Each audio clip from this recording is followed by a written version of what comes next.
Dans le dernier épisode, je t'expliquais comment j'ai réussi à transformer mon feed LinkedIn en allant liker et commenter des posts récents d'avocats. Cette technique a effectivement porté ses fruits puisque aujourd'hui mon feed est rempli de posts d'avocats. Parallèlement à ces posts, je t'avais expliqué que j'avais mis en place une automatisation afin d'ajouter et de contacter des avocats associés tous les jours. Je t'avais déjà expliqué que les résultats ils n'étaient pas non plus hyper incroyables. En réalité, hormis le fait que la plupart acceptaient ma demande, il n'y en avait quasiment aucun qui répondait par message. En gros, pour résumer, j'ai eu 3 demandes positives, 2 qui n'ont pas donné suite. Et la dernière, c'était la semaine dernière. Et il faut que je te raconte ça. C'était donc début de la semaine dernière, la personne reçoit mon message automatique sur LinkedIn, lui expliquant que je peux l'aider en gros dans son référencement et voilà, je lui demande en gros est-ce que ça vous intéresse. La personne me répond positivement, elle me dit oui en gros ça m'intéresse, vous pouvez appeler mon cabinet lundi, elle me donne ses coordonnées, tout ça, je lui dis que je l'appellerai, donc jusqu'ici tout va. Je prépare mon appel, j'analyse son site, j'essaie de me renseigner un petit peu sur l'avocat, donc vraiment je prends je pense à peu près une demi-heure pour préparer mon appel, je l'appelle à la bouche en cœur, plein d'ondes positives, vraiment j'essaie de me mettre un peu dans l'ambiance avant. Comme en habitude, je lui demande quelles sont les problématiques qu'elle rencontre actuellement pour savoir comment est-ce que je peux vraiment répondre moi à ses besoins. Et là, patatras, c'est le drame. L'avocate m'explique que ce n'est pas du tout comme ça qu'il faut fonctionner, que c'est pas à moi de poser les questions et qu'il va falloir que je lui explique son offre rapidement, sous peine de quoi elle va tout de suite raccrocher. Ok, là j'étais pas prêt, je me prends une sorte de chaos technique, mais je me dis allez, vas-y, c'est pas grave. Donc du coup, j'explique mon offre très rapidement, en 30 secondes. Et donc là, elle m'achève, elle me dit que c'est de l'arnaque, qu'elle y croit pas du tout, que c'est qu'une machine, en gros c'est Google. Bref, j'essaie de me défendre comme je peux, mais ça a pas du tout l'air de marcher en réalité. J'ai plutôt l'impression qu'elle était déjà sur ses positions et qu'elle avait juste envie de me rentrer dedans. Ça pour dire, en gros, je me suis dit, bon bah voilà, je suis un peu dépité, je vais partager cette histoire sur LinkedIn parce que voilà, si tu le sais pas, en gros, je partage toutes mes histoires au quotidien sur LinkedIn. Et donc bah, j'ai écrit ce qui s'est passé, et là vraiment, je reçois un amour inconditionnel de toute la communauté, vraiment merci, je vous remercierai jamais assez, vous êtes tellement tous bienveillants. Vraiment, il y a plein de personnes qui ont commenté, qui m'ont expliqué pourquoi est-ce que cette personne a réagi comme ça, quelles auraient été les manières que j'avais de m'améliorer, de répondre. Et donc, en gros, je vous ai fait un condensé de toutes les meilleures réponses et de tout cet apprentissage, parce que vraiment, ça a été plein de valeur ajoutée, ce post LinkedIn. En gros, ce qu'il en ressort, c'est qu'a priori, je n'ai pas assez de preuves sociales. C'est vrai qu'on peut se demander si c'est une arnaque ou pas. Il n'y a pas vraiment de preuves qui montrent qu'il y a d'autres personnes qui ont fait appel à moi. Je ne montre pas assez les chiffres et tout ça, donc ça c'est un point sur lequel je vais m'améliorer. 2, je ne cible pas assez précisément, donc c'est-à-dire que étant donné que je cible tous les avocats, bah, en réalité j'ai pas déjà des clients dans tous les domaines, donc potentiellement il faudrait que je me concentre sur là où je sais que ça marche pour pouvoir montrer des résultats. 3, mon positionnement est le bon, ça c'est ce qui est ressorti de côté plus positif, c'est-à-dire que certaines personnes m'ont dit que il fallait que je persiste parce que j'avais le bon positionnement et que c'était qu'une question de volume. Et donc 4, ce qui est plutôt positif également, c'est que j'ai réussi à faire interagir des avocats dans mon post, chose qui est une chose extraordinaire parce que les avocats ne commentent jamais sur LinkedIn. Donc ça c'est plutôt cool parce que voilà, ils étaient là à m'expliquer pourquoi cette avocate avait pu réagir comme ça, et puis ils m'expliquaient aussi comment est-ce que j'aurais pu faire pour changer la donne. Donc franchement c'est super cool, ça permet d'inclure les avocats dans mon aventure, et ça franchement c'est une super réussite pour moi. Donc moralité de l'histoire, le build in public, donc le fait de construire en public et de partager toutes ces mauvaises expériences, ces faiblesses, ces apprentissages, ces coups de mou, c'est important. C'est ça qui donne la force du build in public, c'est que les gens sont engagés dans l'aventure. Donc moralité, vraiment, partagez toutes vos mauvaises expériences.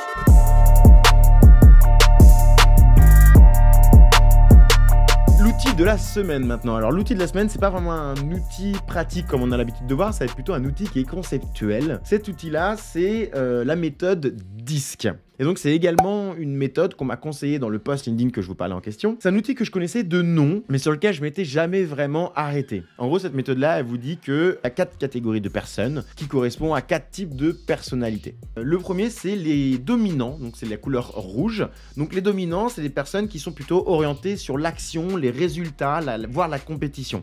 Ça va être des personnes pour qui l'objectif, ça va être d'aller vraiment droit au but. Elle a besoin d'avoir des résultats tangibles, donc elle, il faut vraiment aller à la conclusion directement, lui montrer les gains qu'elle peut espérer et lui montrer vraiment d'aller dans le vif du sujet. La manière mémotechnique pour les rouges, c'est le feu, c'est des comportements qui sont dynamiques, ça chauffe, ça brûle, il faut aller un peu au charbon avec cette personne-là, il ne faut pas hésiter à se rapprocher du feu. On a le deuxième type de personnes qui sont les jaunes. Les jaunes, c'est les influents.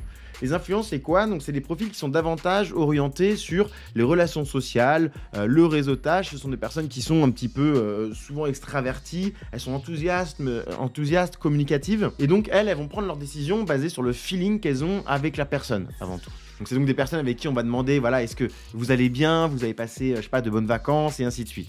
La manière mémotechnique du jaune, c'est pour moi, c'est un peu le Maroc. Donc ce sont des personnes qui ont tout de suite besoin de créer des relations avant toute chose, qui vont proposer des cafés, de manger avec eux. Voilà, c'est vraiment ils sont pas dans le formel. On a ensuite les verts. Les verts, c'est le S, donc c'est les gens qui sont stables. Le moyen mémotechnique pour le vert, c'est généralement c'est en gros la nature, la nature, donc la quiétude, la force tranquille. Donc voilà, on se rappelle que la nature, elle est stable. Donc chez les verts, c'est les personnes qui aiment justement la stabilité. Ils aiment le consensus.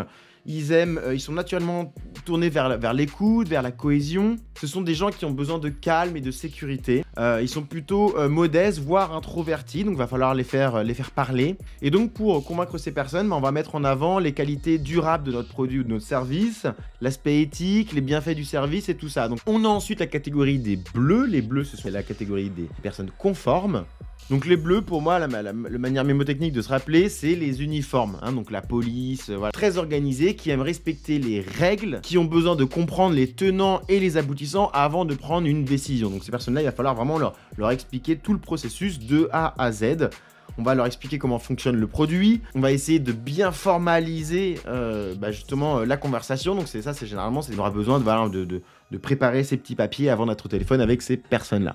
Et donc ce que j'ai fait pour vraiment m'imprégner de cette théorie. Donc, dans un premier temps, j'ai relu plein de fois à quoi correspondaient donc du coup les profils psychologiques de chacune des couleurs. Et ensuite, j'ai commencé à catégoriser mes proches. Donc j'ai vraiment catégorisé toute une partie des personnes que je connaissais. À chaque fois, je me disais quelle couleur elle est. Et donc ça m'a aidé. Je regardais un petit peu la caractéristique des personnes. Et je me disais ah non, elle est comme ça. Et donc au fur et à mesure, c'est rentré progressivement. Alors il faut savoir qu'on peut être 1 à 2 couleurs. Ça dépend des personnes. Il y en a certaines qui sont un peu difficiles à catégoriser. Et donc ce que j'ai fait également, c'est que dans la rue, à la boulangerie et tout ça, j'essayais de catégoriser les personnes sur le peu d'informations que j'avais d'elles. Et donc ça m'aide de plus en plus. C'est un jeu vraiment que j'adore. Donc voilà, donc c'est pas une recette qui est miracle, mais malgré tout, c'est une méthode qui m'aurait aidé face à l'avocate énervée. J'aurais tout de suite décelé que c'était une personne rouge avec qui il fallait aller dans le vif du sujet, aller montrer les conclusions, montrer des preuves solides et aussi ne pas hésiter à rentrer dedans, à la challenger cette personne-là. J'aurais pu lui dire que je comprenne bien, vous m'avez contacté, vous m'avez répondu favorablement, pourquoi? Parce que vous avez besoin d'avoir de nouveaux dossiers. Elle m'aurait répondu oui. Ok, moi aujourd'hui, j'ai une méthode et je suis capable de vous apporter de nouveaux dossiers. Mais pour ça, il va falloir apprendre à connaître cette méthode. Est-ce que vous voulez l'entendre, cette méthode-là? Je l'aurais été dans le challenge, j'aurais été dans les résultats, j'aurais pas perdu, j'aurais pas bégayé, en fait, tout simplement en connaissant d'abord cette méthode-là.